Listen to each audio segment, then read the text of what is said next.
you've got the XLR cable. There we go. Okay, amazing. So I'm going to start differently. I'm going to start with some affirmation cards. This is the spiritual seasoning for the soul. Is there anything that you want to ask Spirit? I want to ask Spirit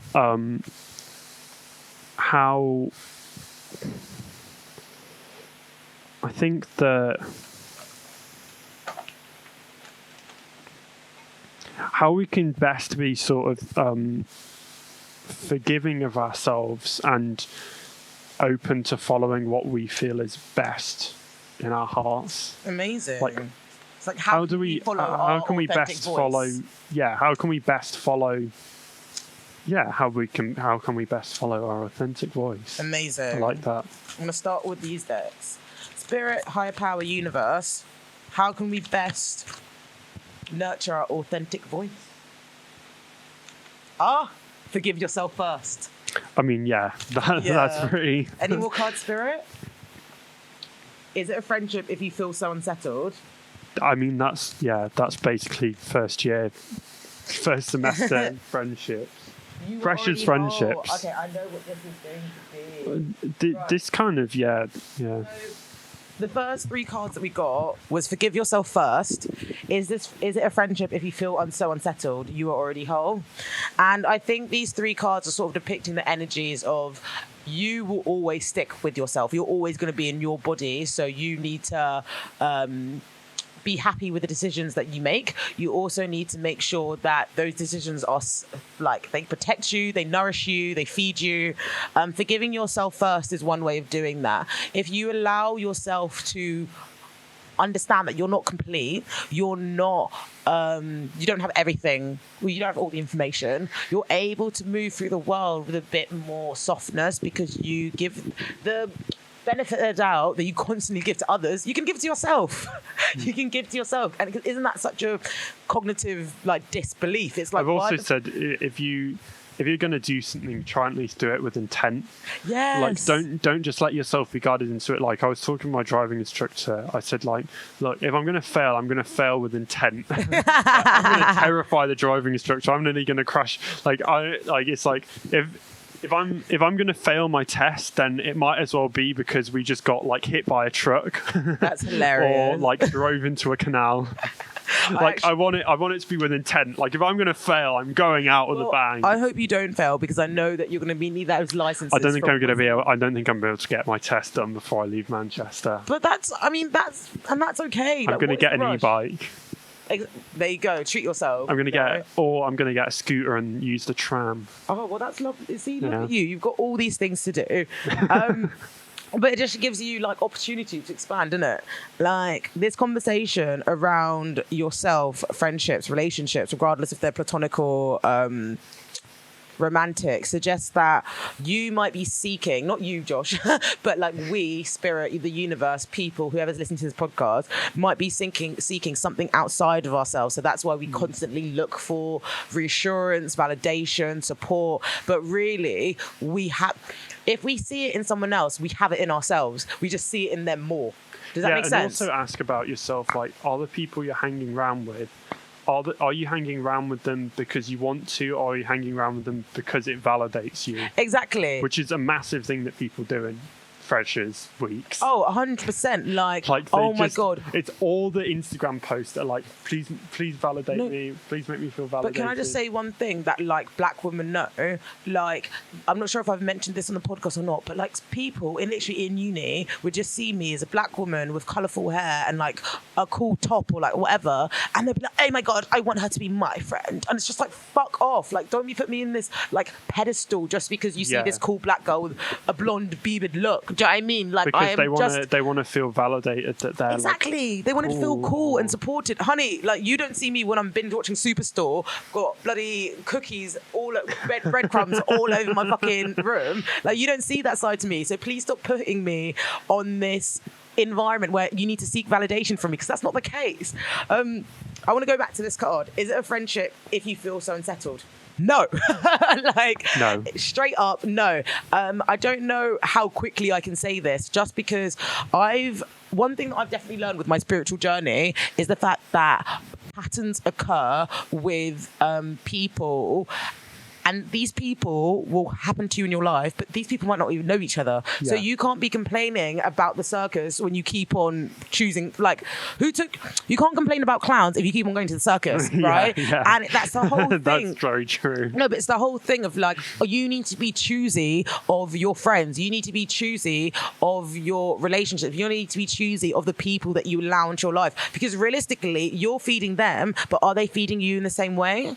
You know, how is it receptive? Like even now, me and you, we both have a project. We're working together. Yeah. We've put in effort. We've also I've had to work to your schedule. You've had to work to my schedule. Yeah. We both want to be here. So I know that this friendship can evolve with each other. However, let's say if I was a shitty podcaster and I was just like, when you came in, I never had the content ready. Or if you came in and I never had...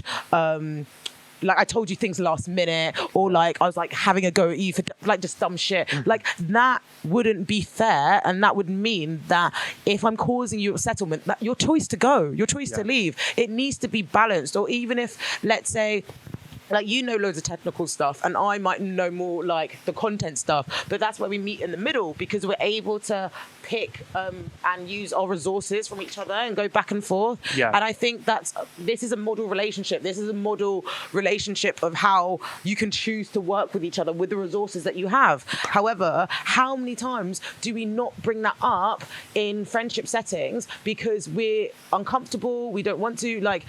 The blessing in the fact is that we've got a project that's brought us together that we can work on. But let's say if we were friends and then we had the project, it might have been even harder because we're like, oh, but we don't want to do this, but we don't want to do that. Do you know what I mean? It's like, I don't know. This card has literally come out throughout the whole year of 2021, 2020, and I've had to look at myself like, is that your friend? No. Is that your friend? No. Is that your friend? No. Like, are they colorist? Are they an energy vampire? Are they snide? Are they jealous?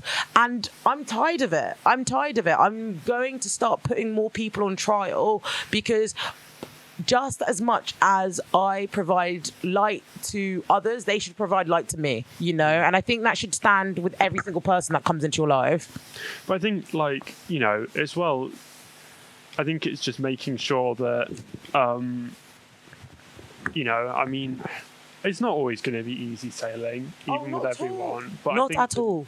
But, you know, I think that it's just trying to make sure that you, like, you feel like you can talk to people as if they're your peers. You don't feel like you're, you know, trying to accommodate. Obviously, you know, treat everyone with respect and like don't just put, like, you know, you should make sure that you feel confident to, because, you know, I've made that mistake. I felt, you know, not confident enough to say something even to people I'm close with, and then sometimes that doesn't end up being like a good that can just be, but it's, you know, it's just like making sure that you just feel, I think sometimes a lack of confidence can cause a lot of damage. Yeah. Things.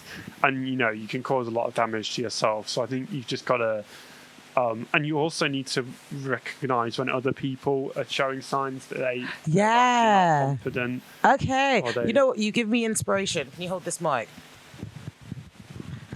So, what you just said, I'm going to pull 3 cards. First card, how can we raise our confidence? Second card, how can we see if people's lack of confidence is influencing us? And then advice. Yeah. Okay. So, spirit, higher power. Can I have a card, please? Actually, I'm being pulled to go like this instead.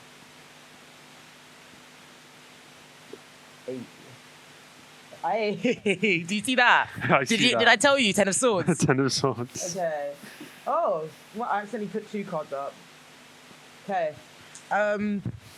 So, I just asked, how can we raise the confidence in ourselves? And it's quite funny because this is actually the first card that always came up to me in tarot.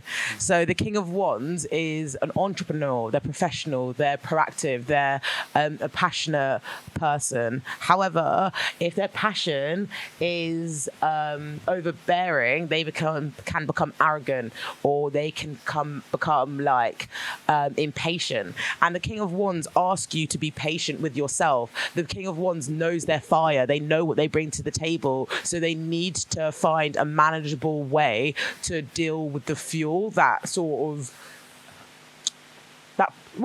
they need to know what fuels them. If I'm asking, how can we raise our confidence? The first thing it said, forgive yourself first. And now it's come with the King of Wands. The King of Wands knows their worth. They're able to assess their worth by trial and fire. They really know that they're on the right path, or they're on the long path. And that's why you see so many salamanders on their jacket and on their throne, because it literally is trial by fire, putting yourself out there, feeling the fear and doing it anyway. But the king is a master of their suit, so they know that their strengths and their weaknesses are only help. It literally, they don't think, oh, my weaknesses are really bad. They know they have strengths, they have weaknesses, but all of it is just assistance. Yeah. And I think that's a great attitude to move with, because you're able to be a bit more concerning and receptive with who you're directing your fire to. It's like, am I putting my fire in this project? Am I putting my fire in this relationship? Am I putting this fire in my business? Like, everyone is different, and it just shows you how to manage it. The next card we got is the Ten of Swords, and it's quite funny because the Ten of Swords is literally the card that we were talking about earlier. The Ten of Swords is a vibe. And the Ten of Swords is, it's a card with a figure with plunged swords in their back. If swords are to do with your mental intellect, then your information has burnt you out. You are drained, you're exhausted, you're tired, but you're also lying down. This is all in your mind. So, I mean, you could physically be lying down, but also it could just be how your mind has just taken you off course, and you just need a minute to deal with it. But this card comes up to say, like, it cannot get any worse than this. It literally, the darkest time is before, no, is it like the darkest hour is before dawn? And it just talks about, like... I'm just going to introduce some more light. Shall we put the ring light on? I'll put it on while you keep talking. Okay. The cable's there. But when I see the energy of this card, it's very like, well, it's exhausted, but it's also action. Like, the guy has his fingers crossed as well, so he's hoping for something to come forward, but it's him that has to come forward. He's the one who has to stand up. But the thing is, with a card in this position, you only know how to get yourself up. Like, I'm not going to tell someone who's mentally depressed, like, oh, it's going to be fine. Like, don't you worry about it. Things will all get better, because they might not, but you do. And you can use your pain as a lesson to get from A to B. I see a lot of hope and a lot of optimism, because the next cards that you get is the Sun and the Knight of Pentacles. And the Sun is to do with your external expression of things. The Sun is to be bold, to be daring, to be youthful, to be excited, to put the past behind you and sort of live in the moment, live in the present as your most... I don't want to say just content self, but like your most like... valued self, your most quality, like high quality self, because the Sun sort of puts whatever is behind them, then uses, they're able to find the silver lining in things when you see the Sun card, but it's the fact that this energy is different, I feel like, because the thing is, the card is actually... Oh, my goodness. That's actually so big. So bright. It's so bright. I think... So the last cards came out as a pair. It was the Sun and the Knight of Pentacles, and it was under You Are Already Whole. The Sun is to do with coming out to the world, finding the silver lining and things. But the Knight of Pentacles gives you the practical and slow and steady solutions to that change. So maybe this is a question to your self-development. Maybe this is asking you to be more integral with your truths so that you can walk on your path. This path might be a slow and long journey because you see this horse, they're standing still. They've got their armor, they're protected, but they're using the sort of practicality of their dreams to keep on going. Like, what is their day-to-day steps? What are their monthly steps to keep it going? Because realistically, the things that you want, whether it's a loving relationship, whether it's an amazing career or good friends, they might not all show up tomorrow. You might meet your best friend tomorrow or your future best friend tomorrow, but it will take from that moment plus X or plus 8 months for them to actually become the best friend, because there's trials and tribulations. You go out for dinner, you might not. Like, do you know what I mean? There's so many different things which determine what the relationship could be. And I think this card is saying to be more patient with how you perceive it, be more patient with how you walk with your journey, because the Knight of Pentacles is slow and steady, and he knows that his value is in the quality of what he brings, but he's not going to come off with a half-assed job. He's going to do it good, and he's going to do it well, and it's going to be like tight, like it's going to be like beautiful. Like, you know, Tauruses, they're very sensual people, but the fact that it's come with the Sun means that you need more hope and optimism on the journey. Do you know what? It's so weird saying that, because like, even though I'm a spiritual babe, an optimistic babe, like when I'm in my lows, you can't fucking tell me shit, because it's like, you see me do positive shit, you see me fucking do positive shit, and it's not fucking working. Like, that is literally me on a bad day. And like, the Sun encourages you to adopt a new truth and a youthful attitude, because the change comes in the goals. Your change comes in your daily routines, you know? Mezen, what do you have to say about these cards? Yeah, I think that actually I kind of want to go with my direct message. Oh, amazing. You want to go direct message, right? Okay. Yeah.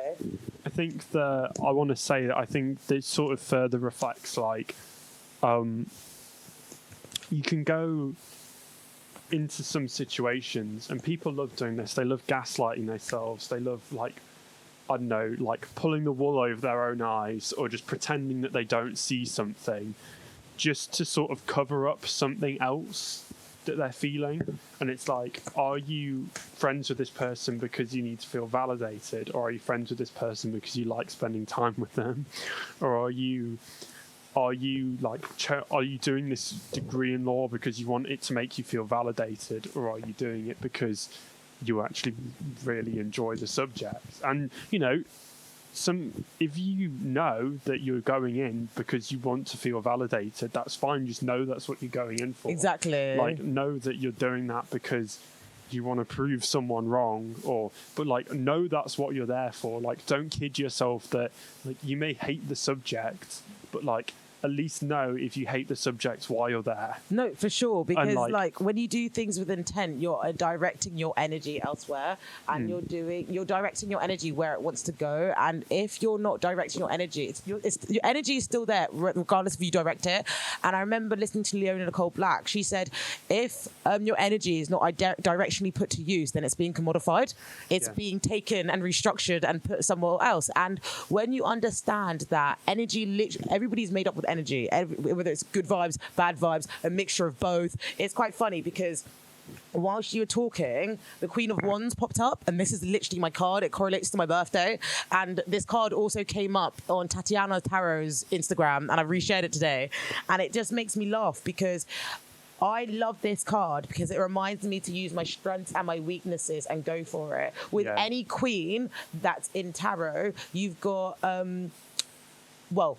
this is the Queen of Wands. They're a fiery person. However, because they're a queen, they also have nurturing, passive water energy.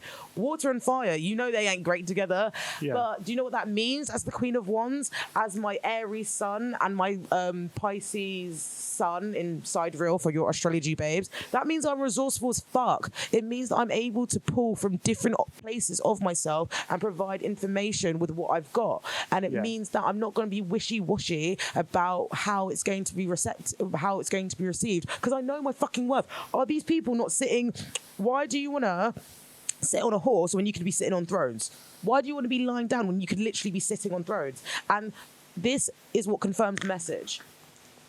I'm a magnet attracting love in its purest form. Love is always available to us. It is sometimes available in a form that we are not accustomed to seeing it. Trust that you are love and therefore you attract love. Look for love's presence everywhere you go. Isn't that what Spirit wants to remind us before we leave Volume 1 or wherever we go in our lives? I want this to be so drilled on our heads that we found it in Manchester. I can find it anywhere. Yeah. Whether if it's like a friendship or a job opportunity, I found that confidence. I found myself getting out of the bed in the morning. So I went forwards, you know? And I think like it's just really, really empowering because I've been going through it. Going through it, but sitting here, it feels like nothing's happened because I'm able to use the information and directly talk about it to you, who's a friend that will understand where it's coming from. But then also, people might even resonate with it on telly, not telly, YouTube. Well, YouTube telly. YouTube telly. Mm-hmm. Right.